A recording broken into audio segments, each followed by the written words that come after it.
Venid, venid a mí, no importa lo que habéis sido, porque soy yo mismo quien os ha salido al encuentro. Te llenarás de gozo al contemplar cómo el amado se desvive por sus criaturas. La verdadera devoción al corazón de Jesús. Desde España, en los dictados de Jesús al mundo, sale al encuentro para ti, por Mundo Católico, construyendo la civilización del amor.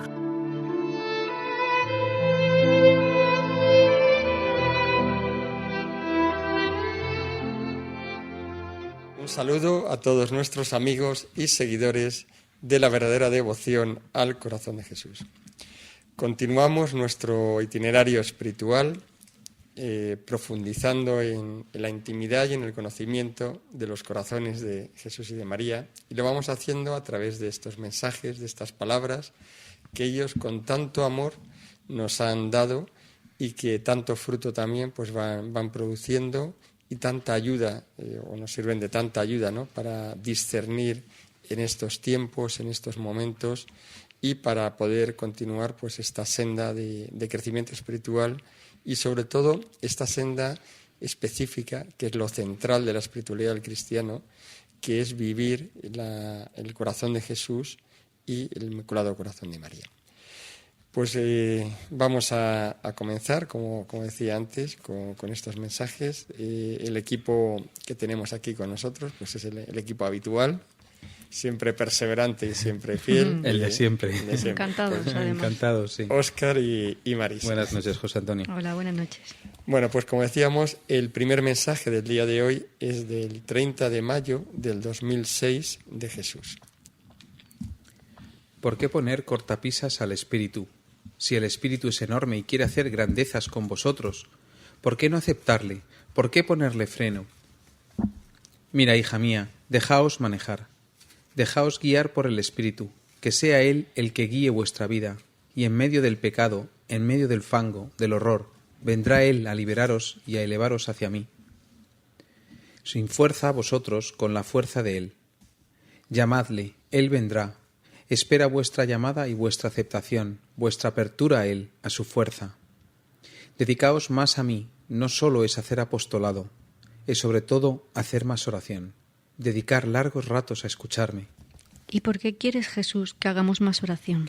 Dios necesita descansar en vosotros, necesita desahogar con su criatura, necesita comunicarse a vosotros, necesita vuestro amor. Una persona que sufre es la que más sabe amar. Con los sufrimientos yo os asemejo a mi madre y hago que vuestra labor tenga valor. Cuanto más sufráis, más sabéis amar. Si no, mira a los que más sufren alrededor de vosotros y veréis mis pozos de amor, de donde yo vengo a sacar agua para mi sed. Quienes me acogen, me aman. Por eso, cada vez que os mando sufrimientos, acogedlos. Agradecedlos como un gran don. Reconoceos así privilegiados míos, mis elegidos, en quien me complazco. Cuanto más sufráis, más me amaréis y más os asemejaréis a mí y a mi madre. Cambiad de visión. Un sufrimiento es un regalo de Dios. Por eso, acoged ahora confiados y alegres todos los que yo os quiera enviar. Necesito amor, mucho amor de mis criaturas para contrarrestar el odio y el pecado en el mundo.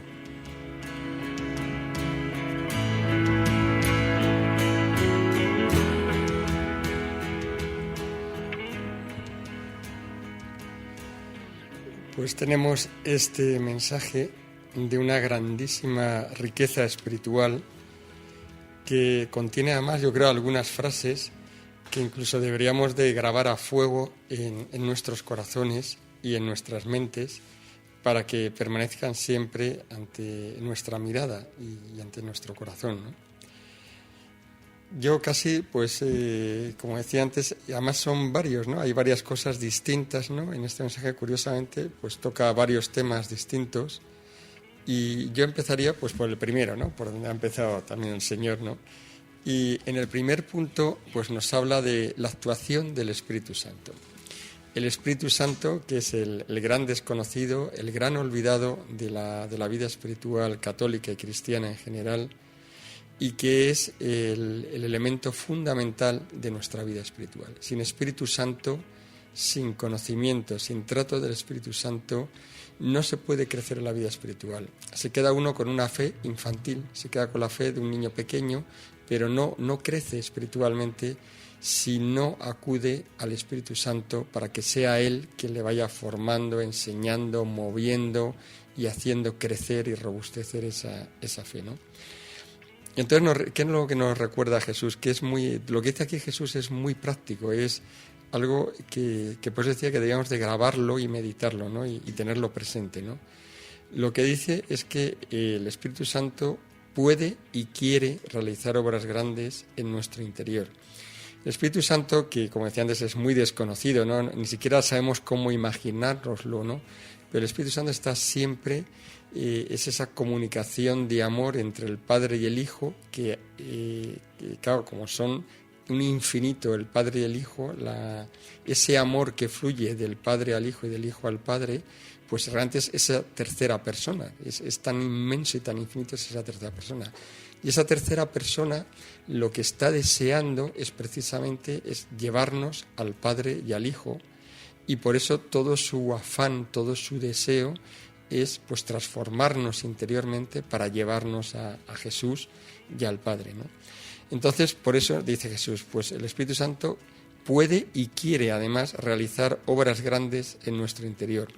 Sin embargo, dice, somos nosotros el freno, somos nosotros los que ponemos cortapisas a su actuación, y por eso Él no puede, ¿no? Entonces, que Él nos da como dos condiciones que son las que tenemos que cumplir para que Él pueda empezar a trabajar en nosotros, ¿no?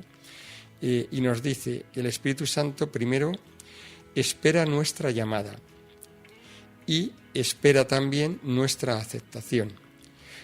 Con lo cual, pues nos está dando como los dos elementos que, si queremos que el Espíritu Santo trabaje en nosotros, pues que debemos de utilizar, ¿no? El primero es que tenemos que pedirlo. Él espera nuestra llamada, por tanto nosotros tenemos que pedirle, tenemos que llamarle. Aquí, bueno, hay un ejemplo muy bonito que está en la Escritura, que es Pentecostés, ¿no? En Pentecostés, que es el ejemplo mejor que podemos poner de venida del Espíritu Santo, pues los apóstoles ya sabían, porque ya se le había dicho Jesucristo, que les iba a enviar el Paráclito, les iba a enviar un abogado, todo eso ya lo sabían ellos, pero ¿qué es lo que hacen? Pues se ponen en oración, ya más dirigidos por la Virgen María, ¿no? Que la Virgen María está allí junto con ellos, y entonces ¿qué hacen? Pues piden el Espíritu Santo en oración, se reúnen y están varios días en oración todo el grupo pidiendo que venga el Espíritu Santo. Si no lo hubieran hecho, pues a lo mejor no hubiera venido. O sea que esto no lo sabemos, pero muy probablemente sin esa oración de petición, sin esa súplica que ellos hacían pidiendo el Espíritu Santo, pues el Espíritu Santo a lo mejor no hubiera podido venir porque no le estaban llamando para que viniera. Por tanto, la primera condición es que pidamos al Espíritu Santo, que le llamemos, que le invoquemos, que pidamos su ayuda, su auxilio, su luz. Y luego la segunda condición es que lo aceptemos. Dices, Él espera también nuestra aceptación. Y eso quiere decir que tenemos que aceptar la obra que el Espíritu Santo hace en nosotros. O sea, todo tipo de nociones. El Espíritu Santo pues va trabajando dándonos nociones, ¿no? Inspiraciones. Nos va dando luz, nos va iluminando y nos va diciendo pues por dónde tenemos que ir, ¿no? Esa es una gran parte de su tarea. Y claro, nosotros, si queremos avanzar, pues tenemos que escuchar esa voz interior y ser dóciles a ese plan y a esa luz, aunque no lo entendamos, que puede ocurrir perfectamente. Y esto pasa mucho, o sea, uno se pone en oración, dice que, bueno, pues a lo mejor por cualquier motivo, pues hay algo que necesita luz, algo que la atribula, algún problema, alguna situación, entonces pues empieza a rezar, pide luz y de repente pues recibe esa luz. O sea, de hecho cuando uno pide cosas en oración lo normal es que Dios responda. Lo que ocurre que a veces Dios nos responde con algo que a nosotros decimos, ah no, eso no. Esto tiene que ser de otra forma, porque yo tenía una idea y entonces si ahora Dios me ilumina y me dice que por este otro camino, pues yo por ahí no, porque eso no, como no lo entiendo, pues no puede ser, seguro que esto no puede ser así, ¿no? Y entonces, claro, en ese sentido, si rechazamos esa noción y rechazamos al Espíritu Santo, pues de nuevo Él no puede actuar.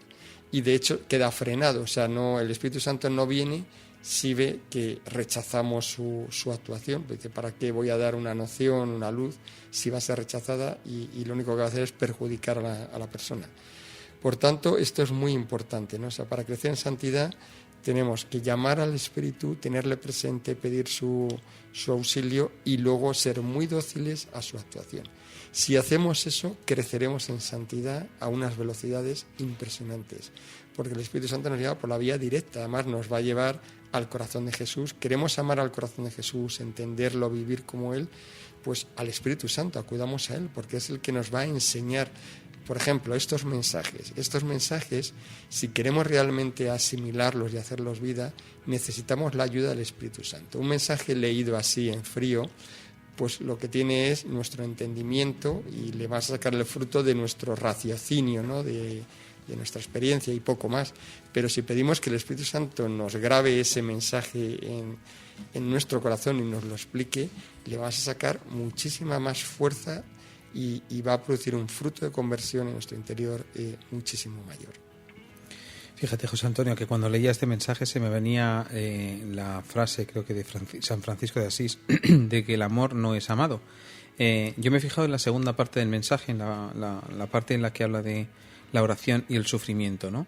Y es curioso porque Marga dice en un momento, dice, ¿y por qué quieres, Jesús, que hagamos más oración? Yo no me imagino a Marga no entendiendo la importancia de la oración.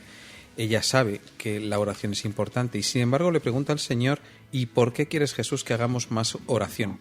Debió de entender en esta comunicación con el Señor que le estaba dando algo nuevo, ¿no?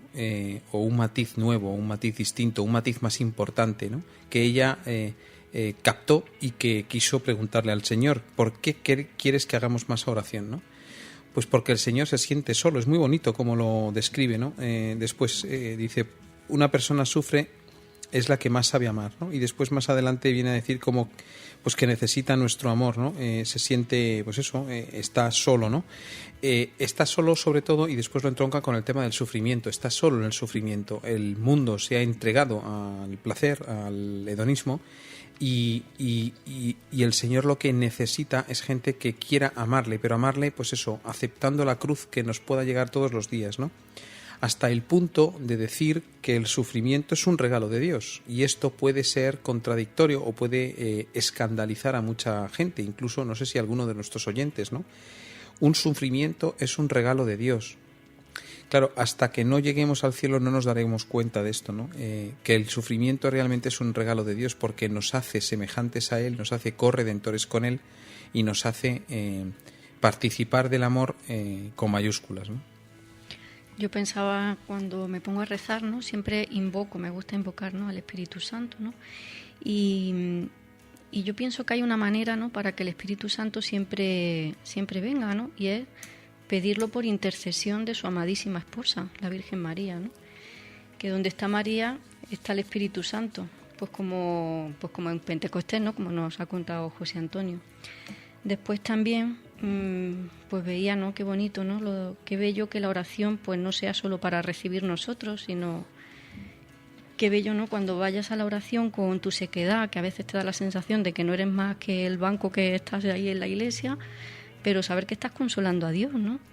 Que necesita desahogarse y que necesita nuestra compañía, ¿no? Qué bonito.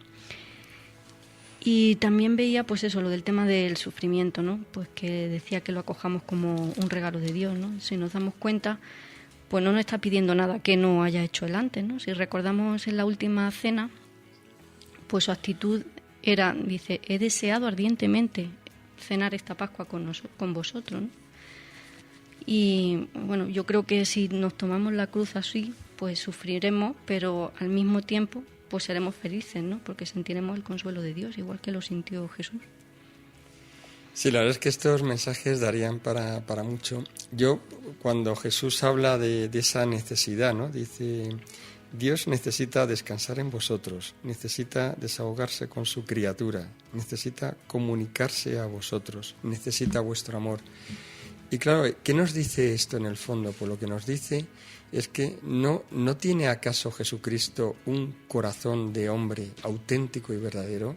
Él tiene la humanidad y la divinidad unidas, pero tiene un corazón de hombre y que necesita nuestro amor. ¿Quién de nosotros no necesita recibir amor? Y no es Dios en su humanidad, hecho imagen y semejanza, no es igual que nosotros, pues Él necesita esa correspondencia al amor, ¿no?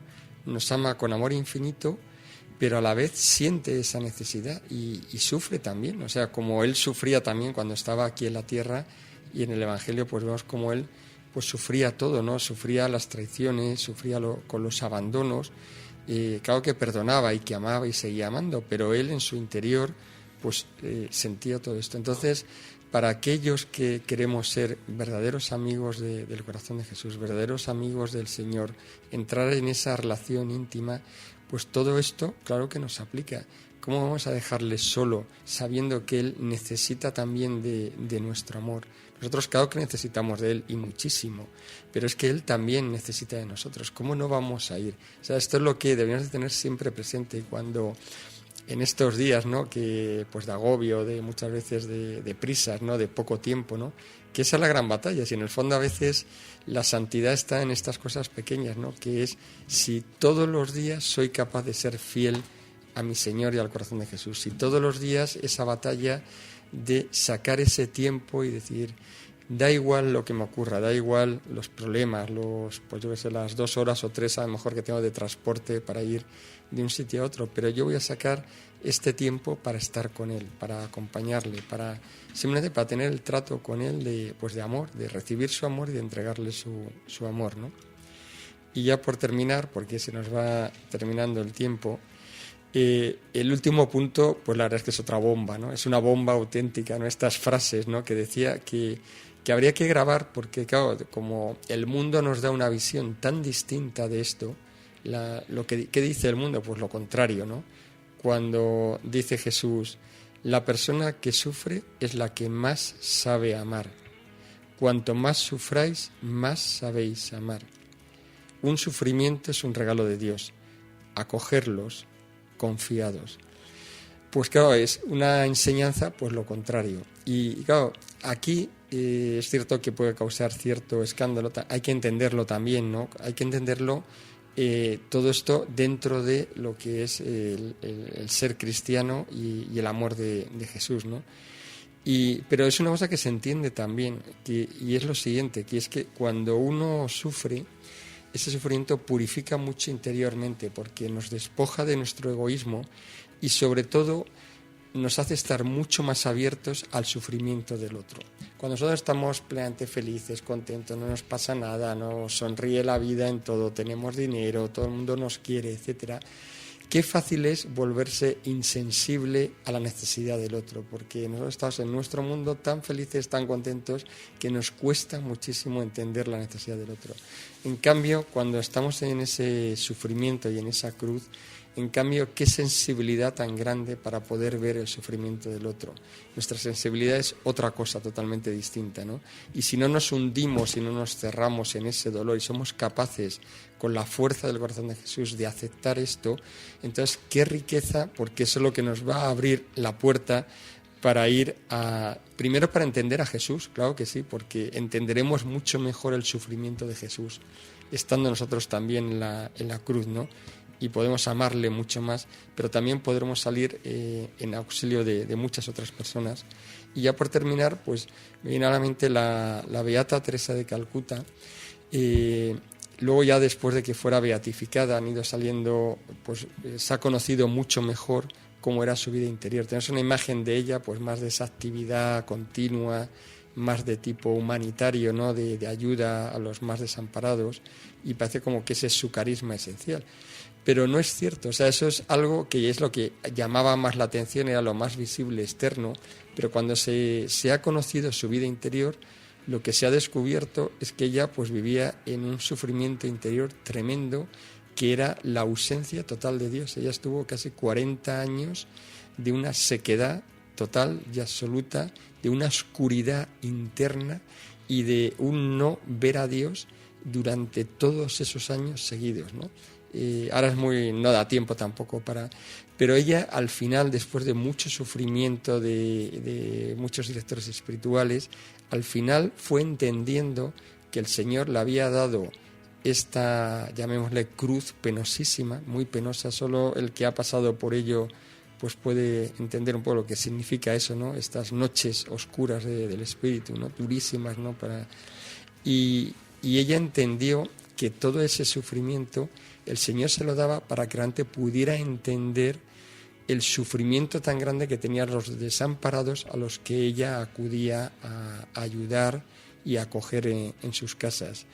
Y eso se lo dio para que así ella pudiera hacerlo de una forma mucho más profunda, con mucha más unión a Jesús, aunque ella no sentía a Jesús durante toda su vida, prácticamente una vez iniciada la fundación, vivió sin tener ni la presencia ni el sentimiento de Jesús, ¿no? Con lo cual, bueno, pues esto nos enseña y nos dice que efectivamente lo que nos dice Jesús aquí, pues tenemos también casos concretos de santos que lo han vivido y lo han hecho realidad. Y nosotros, pues bueno, no vamos a ser la Beata Teresa de Calcuta. De hecho, a mí se me ponen los pelos de punta solo de imaginar esta situación, pero aprovechemos nuestros pequeños sufrimientos porque tienen un valor incalculable. O sea, no nos podemos ni imaginar lo que puede significar. Entonces, cambiemos de actitud, como dice él, tengamos otra visión, otro paradigma de esto y pidamos, como decía antes, al Espíritu Santo que a cada sufrimiento Él nos inspire, nos guíe y nos enseñe cómo recibirlo y acogerlo. Y vamos a pasar ya al siguiente mensaje, que es viene a continuación, en la fecha viene a continuación. Es el 4 de junio del 2006 y es de Jesús también. Tengo mucha necesidad de vosotros, almas fieles, almas que estáis en oración. Escuchadme todos aquellos que creéis en mí. Sucederá algo en la Iglesia que será como un aldabonazo contra ella y que le hará tambalearse, aunque no extinguirse. Muchos fieles huirán escandalizados. Será un gran escándalo para todos. Todos os asombraréis, dudaréis e incluso algunos dejaréis de creer.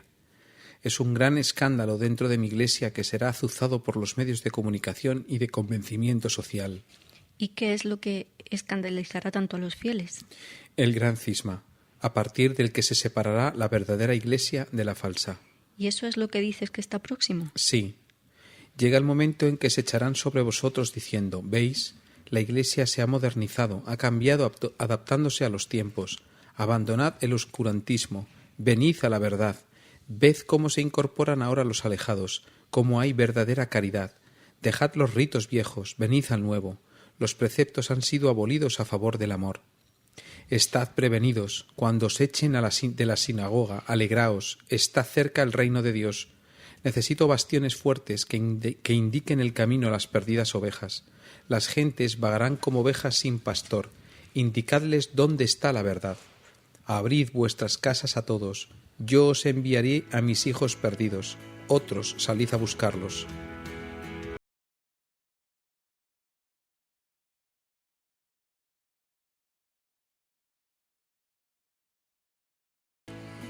Pues ahora tenemos en cambio un mensaje de tipo profético sobre la Iglesia además y desde luego pues un mensaje muy fuerte también, fuertísimo, de estos que ya hemos visto que hay a lo largo del libro y que de vez en cuando el Señor nos da como un aldabonazo, un martillazo casi podríamos decir, ¿no? Y bueno, incluso que a veces nos puede dejar hasta dudando, ¿no? Diciendo, pero ¿será posible que esto vaya a ocurrir realmente, no? Entonces, claro, ¿qué es lo que nos anuncia el Señor? Porque, claro, todo mensaje tiene un propósito y en este libro, bueno, pues que vamos discerniendo y viendo un poco, pues, todo lo que Él nos va diciendo. Entonces, ¿cuál es el propósito de este mensaje? Pues lo que nos dice es que estemos prevenidos porque en el futuro va a aparecer esta falsa iglesia. Esto ya va apareciendo, ¿no?, en otros puntos del libro, ¿no? En bastantes puntos del libro lo va explicando el Señor. Pero aquí es muy interesante, ¿no?, porque Él nos dice que esta falsa iglesia se desgajará de la Iglesia católica y tendrá, por tanto, apariencia de iglesia buena, de iglesia verdadera, o sea, tendrá incluso apariencia de iglesia católica, pero será falsa. O sea, lo que dice es que habrá dos iglesias, las dos con porque claro, se han desgajado, las dos podrían decir que son católicas, pero una es la verdadera y otra es la falsa. Entonces, él nos da unos rasgos que nos pueden ayudar a que cuando eso se produzca, pues identificar cuál es la iglesia falsa, ¿no? Y bueno, pues es muy importante, bueno, pues esto irlo meditando y entendiendo, ¿no? Por ejemplo, dice, ¿qué rasgos tendrá esa iglesia falsa? Pues será la que dirá que se ha modernizado, ¿no? O sea, la iglesia que vaya diciendo que se ha modernizado, pues bueno, ahí hay una primera pista, ¿no? Dirá que se ha adaptado a los tiempos, ¿no? Que ahora ya se adapta a los tiempos, a la situación de ahora, ¿no?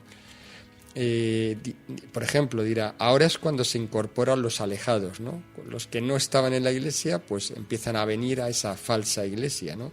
Y dirán, ahora ya lo hemos conseguido, los que no estaban ya vienen, ¿no? Luego proclamará, dirá, ahora hay verdadera caridad, antes no había verdadero amor, ahora sí que tenemos verdadera caridad y verdadero amor, ¿no? Entonces estos son rasgos que nos dice Jesucristo de la iglesia falsa, que como vemos son muy sutiles, o sea que la iglesia falsa es evidente que no se va a presentar como la iglesia del diablo, ni la iglesia del Satanás, ni la iglesia del mal, ¿no? Se tendrá que presentar como una iglesia también que es buena y que tendrá estos rasgos que vamos viendo, ¿no? Que es moderna, que se ha adaptado, que acoge a todos, que hay verdadero amor. De hecho, hay un dato muy significativo.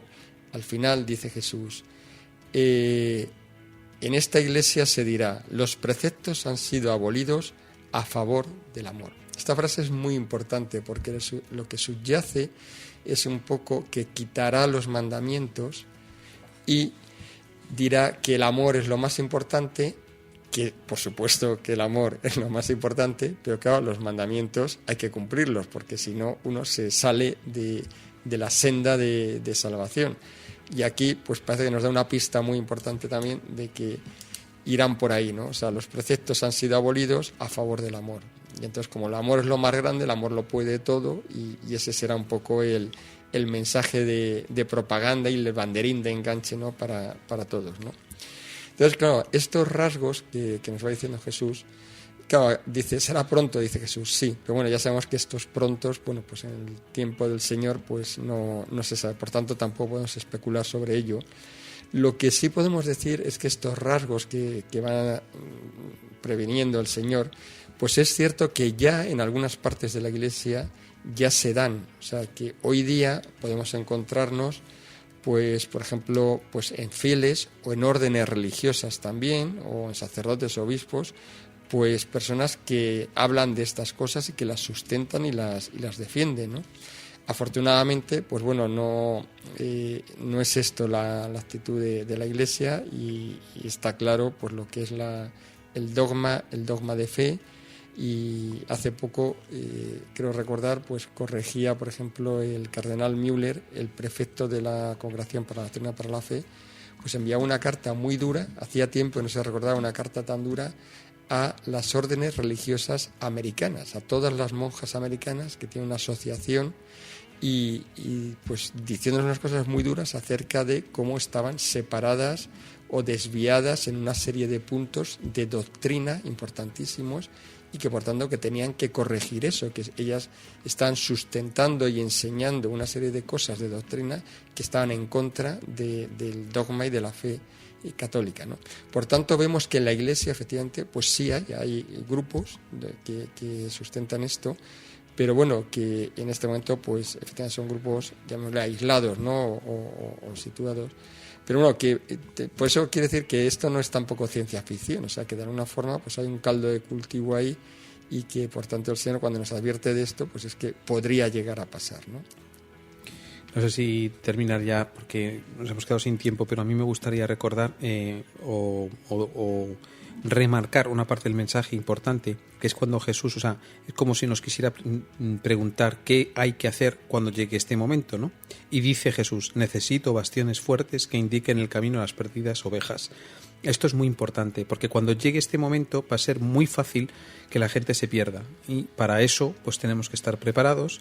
Me permito recordar lo que dice el mensaje anterior: sufrimiento, oración, ayuno, es una vida de comunión con el Señor, y si estamos en esta vida pues podremos ayudar a que otras no se confundan cuando llegue este momento. Y yo recordaría también pues la encíclica, creo que fue que escribió Benedicto XVI, de Caritas in Veritate, ¿no? No hay caridad si no hay verdad.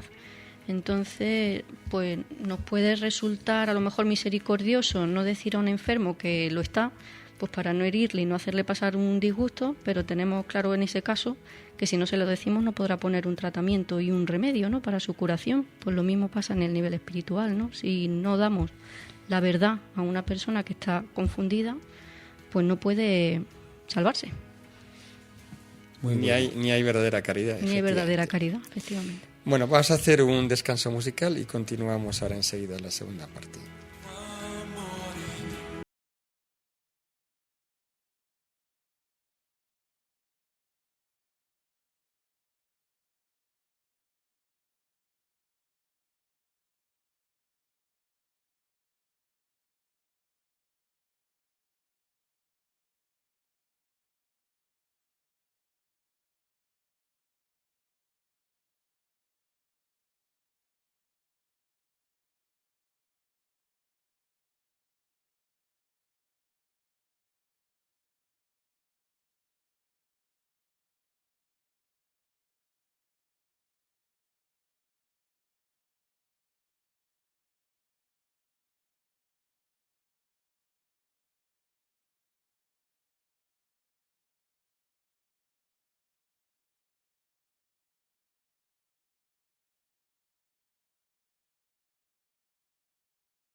Continuamos ya en esta segunda parte del programa y como nos hemos quedado a mitad un poquito de comentar el mensaje anterior, pues vamos a continuar, pues para completar un poquito, porque es un tema importante, ¿no?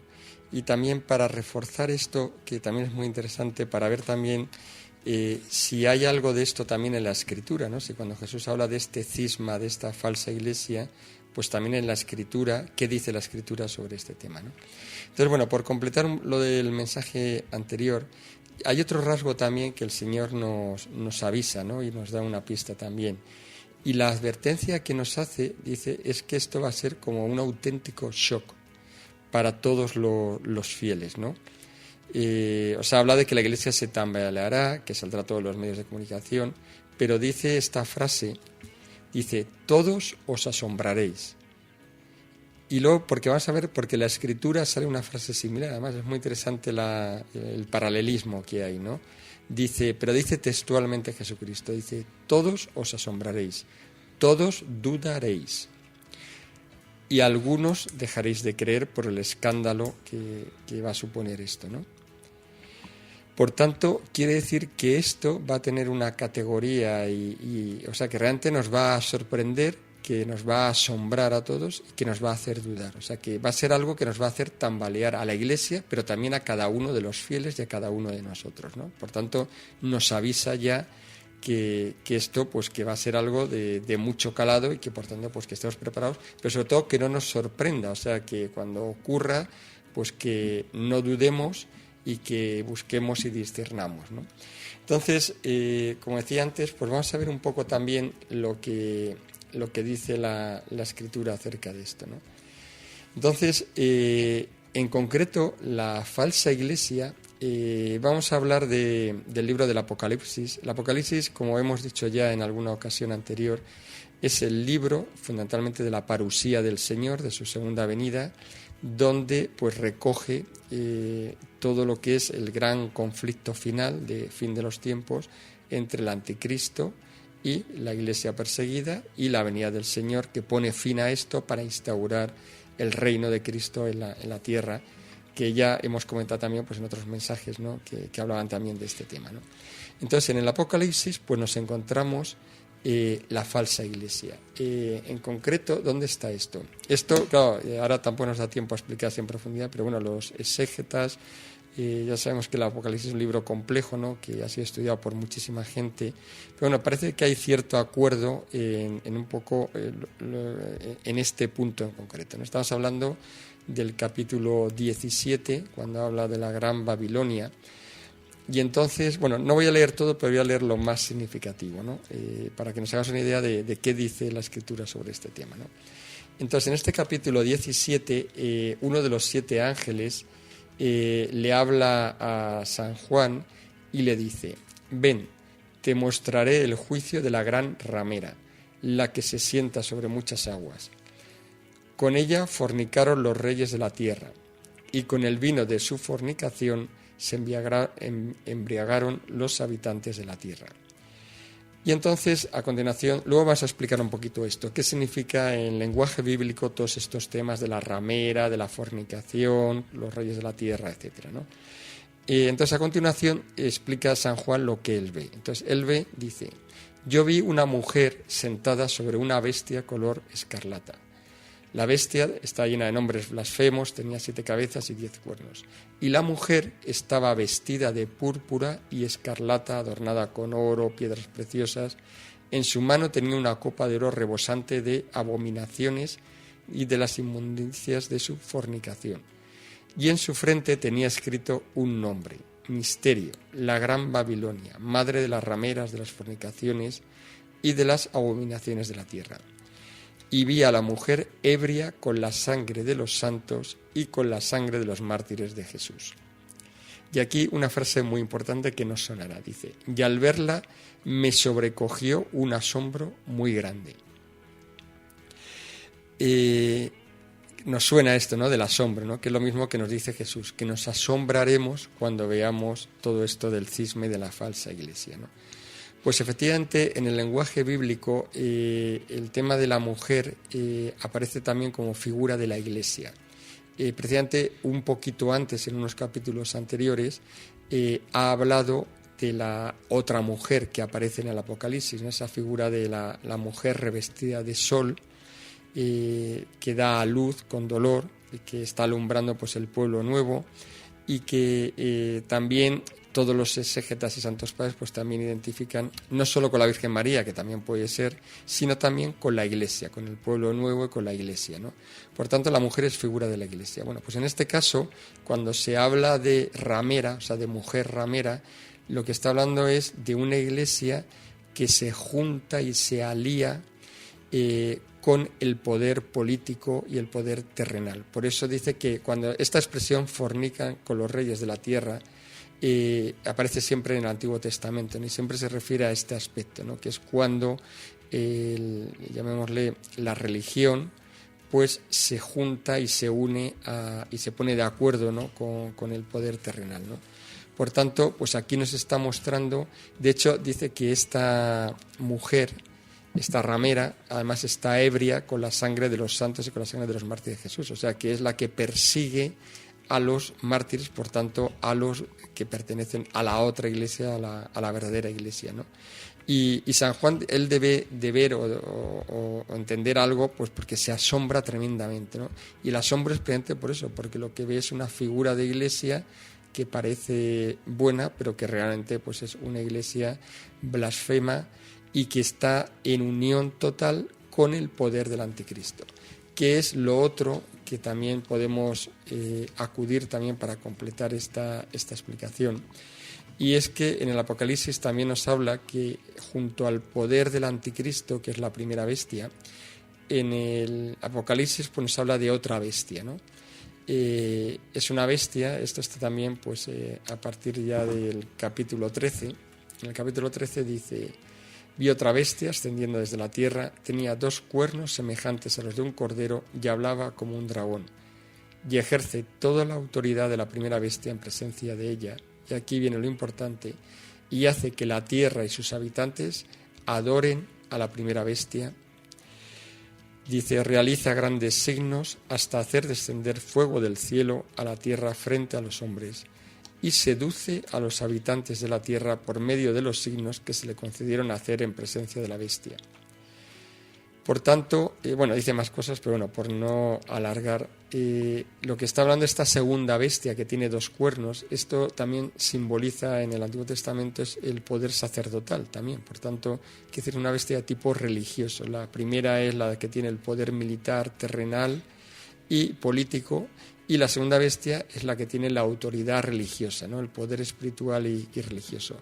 Y esta segunda bestia lo que hace es que señala al anticristo a quien tiene la autoridad y le señala como a quien hay que adorar, y hace estos signos prodigiosos para engañar. Por tanto, aquí nos está hablando también de este, llamémosle falso profeta, de este cabeza de una organización que podemos entender que es esa falsa iglesia, que lo que da es culto al anticristo, porque el anticristo será señalado como hijo de Dios, o sea, será señalado como un ser divino a quien hay que adorar y a quien hay que prestar no solo obediencia y servirle, sino adoración como si fuera un Dios, ¿no?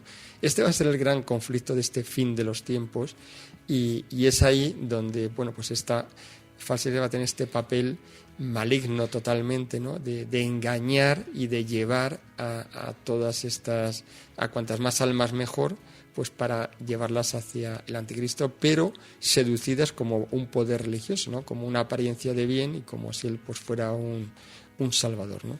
Por tanto, por eso, aunque lo que nos diga Jesucristo nos pueda un poco sorprender o parecer así demasiado fuerte, pues en realidad la Escritura ya también nos lo dice, con estas figuras, ¿no? Que a veces pues hay que entender, pero que ya los exégetas y santos padres pues de alguna forma ya identificaban, ¿no? Como que sería algo de este estilo, ¿no? Lo único que ahora, pues a veces cuando se va aproximando el momento y los tiempos, pues todo esto se va entendiendo mejor y se va viendo, ¿no? Cómo se puede ver. Luego ya en este capítulo que contábamos antes, ¿no? De la gran ramera, luego tiene un final pues también dramático, ¿no? Porque luego al final pues termina siendo destruida precisamente por aquellos con los que se ha juntado, ¿no? Y que lo dice luego un poquito más adelante. Y bueno, un poquito no lo encuentro ahora, pero bueno, dice, sí, aquí está, ¿no? Dice: los 10 cuernos que has visto, cuernos siempre se refiere a un reinado, ¿no? O sea, que sería como los 10 gobiernos o los 10 reinos que has visto, y la bestia odiarán a la ramera, y la desolarán y la desnudarán, y comerán su carne y la quemarán en el fuego.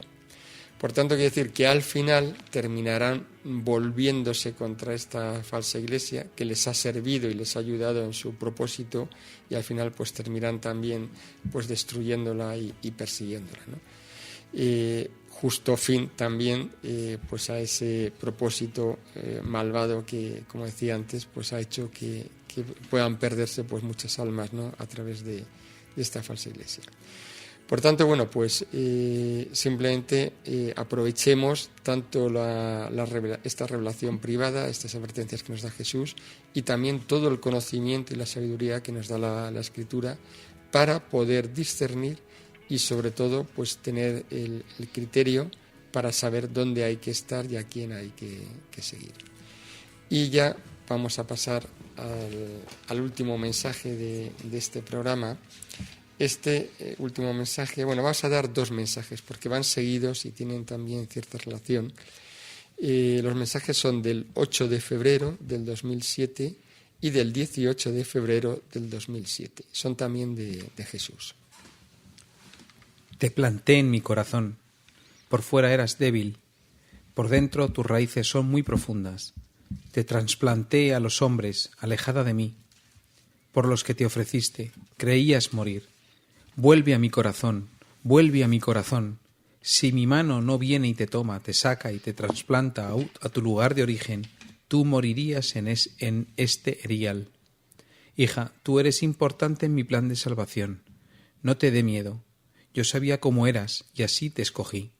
Yo sé cómo eras y serás y así te escogí. No pienses en lo que me has fallado. Piensa en todo lo que te queda por delante. Oh hija, hija, hija, tengo grandes anhelos puestos en la nación española. Que sepas, hija, que eres una de las almas sobre las que recae su levantamiento. Está hundida, la están hundiendo. Mas ellos no saben que yo, en lo secreto, me he procurado un pequeño pero potente ejército que con mi mano les hará retroceder para que dejen de hostigarla, y me ayudará a enviarles al abismo, a su sitio con el adversario, al que quieren servir y sirven. Mi madre, con su amor y con sus súplicas, se está procurando este ejército.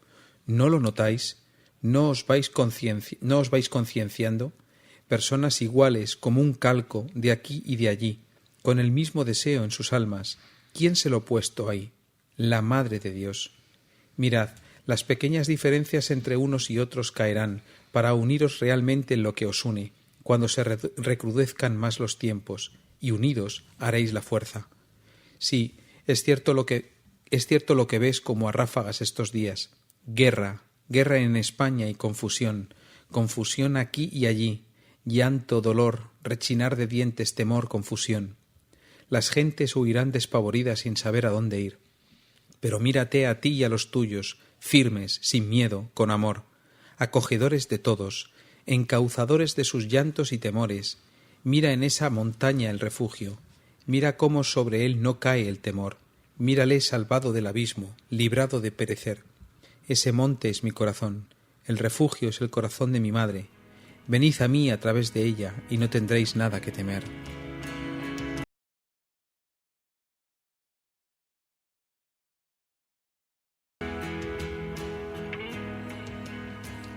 Pues tenemos estos 2 mensajes que tienen en común pues una gran esperanza, porque nos habla Jesús de lo que quiere hacer con cada uno de nosotros, con cada alma, pero también de lo que quiere hacer con España como nación. Y por tanto, bueno, pues igual que otras veces pues son mensajes también duros de corrección, pues también aquí el Señor pues nos habla de ese rayo de esperanza y nos dice pues cómo quiere actuar en nosotros, ¿no?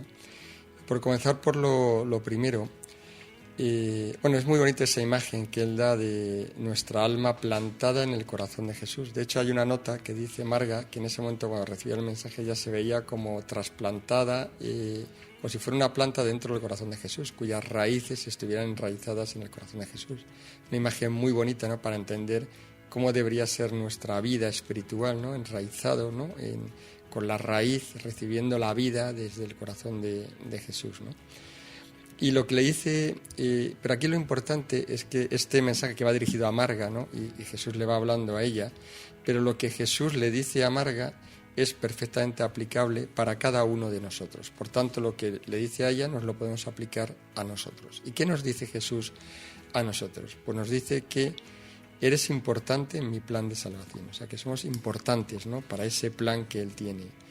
Y sobre todo, lo más consolador, dice, sabía cómo eres tú y te escogí para un plan. Dice, sé cómo eres, cómo eras y cómo serás, y aún así te escojo. O sea, que Jesús nos ve como somos, por lo que somos. Cada uno ya sabe cómo es, ¿no? O bueno, aunque intente disimular, ¿no? Pero claro que sabemos cómo somos, ¿no? Con tantas pues pecados que arrastramos, con tantos errores, con tantas faltas, ¿no? Siempre caemos en lo mismo y volvemos a caer, ¿no? Pues todo eso el Señor ya lo sabe, ya lo ve, ya lo conoce. Y aún así todo, con todos estos defectos y pecados y caídas que siempre repetimos, pues Él ya cuenta con nosotros, nos da un plan, nos da una misión y cuenta con nosotros para no solo que nos salvemos, sino que también salvemos a otros, ¿no?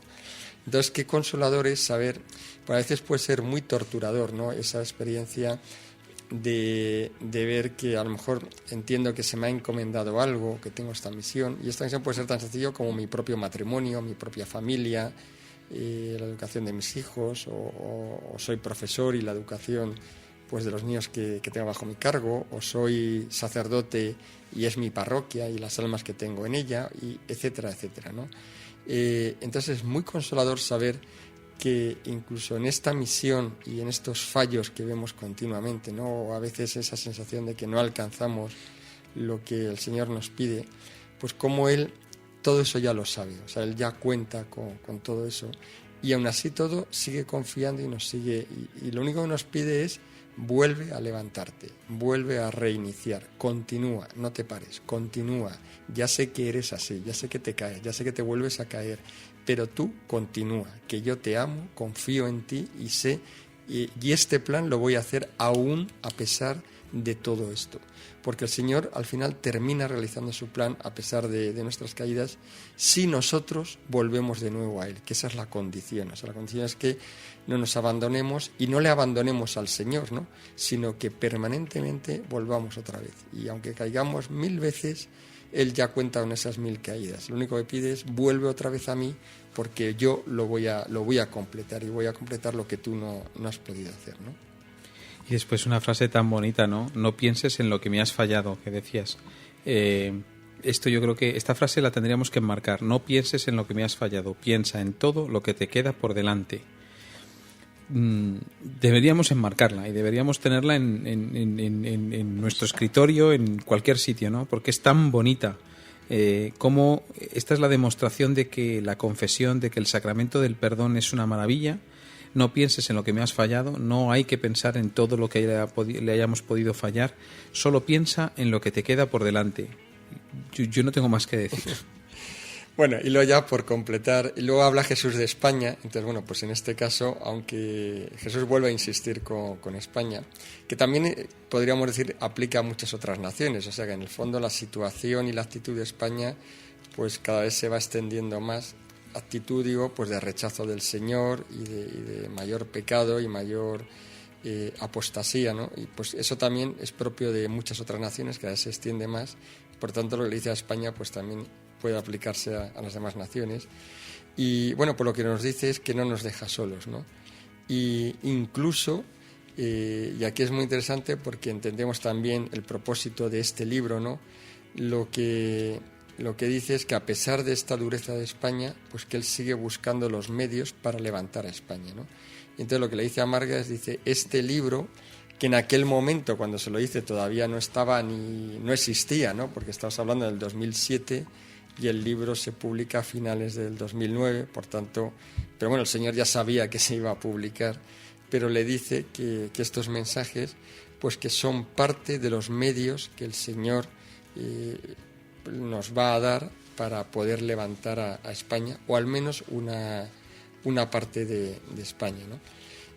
Con lo cual, bueno, pues también esto nos debería de animar y confiar pues también en que todo esto al final terminará dando fruto, ¿no? O sea, que en la medida que seamos capaces de difundir también todas estas palabras del Señor, que son una ayuda, ¿no? Y como tal hay que tomarlas, pues también pueden ayudar a levantar naciones enteras. O sea, es que en realidad lo que viene a decir es esto, es decir, si esto lo acogéis, lo vivís, lo difundís y conseguís que llegue a más, pues puede terminar realmente transformando una nación o levantando, si no la nación entera, por lo menos una parte de la nación, ¿no? Una parte, un resto, que realmente pues se levante con fuerza y pues dispuesto a combatir, ¿no? Como dice luego, como dice Jesús, ¿no? Dice, ¿quién está preparando esto? Pues mi madre. Mi madre es la que está preparando este ejército. Y habla de esta similitud, que es muy bonito también, pues yo creo que también todos hemos experimentado esto alguna vez, ¿no? De repente conocer a alguien, empezar a hablar, pues hablar de temas de espiritualidad y de repente sentir como una conexión. Entonces, sin conocerle de nada, pero en muy poco tiempo nos sentimos como unidos totalmente, ¿no? Con un mismo sentir, con un mismo pensar. Y es porque es una misma espiritualidad y eso hace que la conexión supere pues cualquier barrera de sangre, hasta de idioma incluso, ¿no? Si llegara al caso, ¿no? Y que nos sentimos pues muy cómodos con estas personas, como si las conociéramos de toda la vida, y es porque efectivamente detrás es la Virgen, ¿no? Quien ha estado moldeando y preparando este ejército, y entonces cuando uno encuentra personas similares, pues automáticamente se reconocen, ¿no? Yo no sé si nos queda mucho tiempo, pero bueno,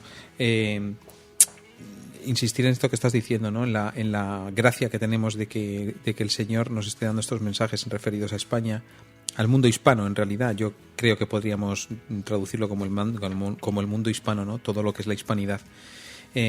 Una gracia muy grande, porque si no tuviéramos estos mensajes no nos podríamos dar cuenta de que el Señor piensa en nosotros, ¿no? Piensa en España, piensa en la nación española, piensa en la hispanidad, ¿no? Y esto nos tiene que hacer reflexionar y hacernos sentir de manera especial hijos de él, de ella, y ponernos a trabajar hoy, no mañana, sino hoy, por el establecimiento del reino, por llevarle cada día más almas al Señor en nuestros países, ¿no? Bueno, y sobre todo la otra razón, aunque ya no fuera solo por eso, incluso por puro interés, porque luego en la parte final del mensaje, pues y la verdad es que se ve que Marga está teniendo como algún tipo de visión, ¿no? Porque le dice Jesús, dice, sí, es cierto lo que ves como ráfagas estos días, dice, guerra en España y confusión aquí y allí, llanto, rechinar de dientes, temor, confusión. Las gentes subirán despavoridas sin saber dónde ir. O sea, que de alguna forma ya ve esta situación un poco de revolución, pudiéramos decir, ¿no? De enfrentamiento, de conflicto, y por tanto quiere decir, claro, que cuando los países están en pecado, en apostasía, y quitas a Dios de la fe de las almas, pues el fruto final es este, ¿no? Pues termina habiendo pues estas cosas, ¿no? Entonces, por tanto, aunque solo sea por nuestro propio interés, pues trabajemos para que pueda haber paz y pueda haber realmente, evitemos en la medida pues que se lleguen a dar estas situaciones, ¿no? Y también habla de un refugio, ¿no? Que es el corazón de María. Y yo me acordaba de cómo el Papa ha pedido, ¿no? La consagración al Inmaculado Corazón de María, pues eso, para formar el ejército de ella. Sí, que no se nos olvide, efectivamente, que es además la parte final del mensaje, y nos vuelve a recordar, nos lo ha dicho ya varias veces en bastantes sitios, tanto la Virgen como Jesús han insistido, que no es tanto el refugio material, o sea, que no nos preocupemos de, yo qué sé, pues construir refugios materiales, que bueno, por lo mejor en el momento hace falta o no, pero sobre todo, dice, el gran refugio es el corazón inmaculado de María, y eso quiere decir ¿qué significado tiene, ¿no? Eso cómo se traduce, que el corazón inmaculado de María es el refugio. Pues quiere decir que ahora construyamos el trato con ella, la devoción hacia la Virgen María, la confianza en ella. Porque si tenemos eso, tenemos relación con ella, verdadero amor hacia ella, verdadera confianza en ella. Cuando llegue, yo qué sé, pues una revolución o llegue una situación difícil, acudiremos a ella con confianza y ella pues ya acudirá en nuestra ayuda y ella será quien nos proteja, quien nos guíe y quien nos guarde, ¿no? Y ya con esto pues vamos a terminar, que nos queda más tiempo. Recordamos brevemente cómo conseguir el libro. Sí, pues se puede pedir a través de la dirección email vdcj@hotmail.com, vdcj@hotmail.com, o bien por teléfono al número 5559-0547. Repito, 5559-0547. Hay un buzón donde pueden dejarnos sugerencias, verdaderadevoción@gmail.com, y está la web www.vdcj-tomo-rojo.com, donde se puede hacer los pedidos del libro también, bien en México o bien en cualquier otra parte del mundo. Pues muchas gracias, nos despedimos hasta el siguiente programa.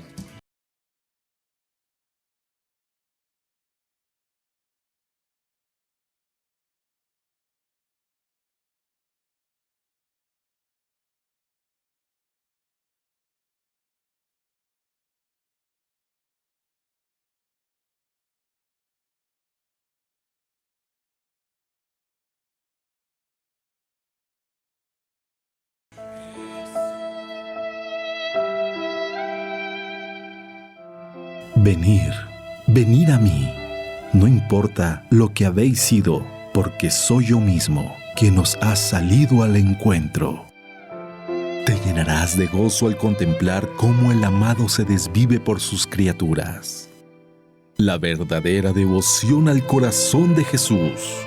Desde España, en los dictados de Jesús al mundo, sale al encuentro para ti, por Mundo Católico, construyendo la civilización del amor.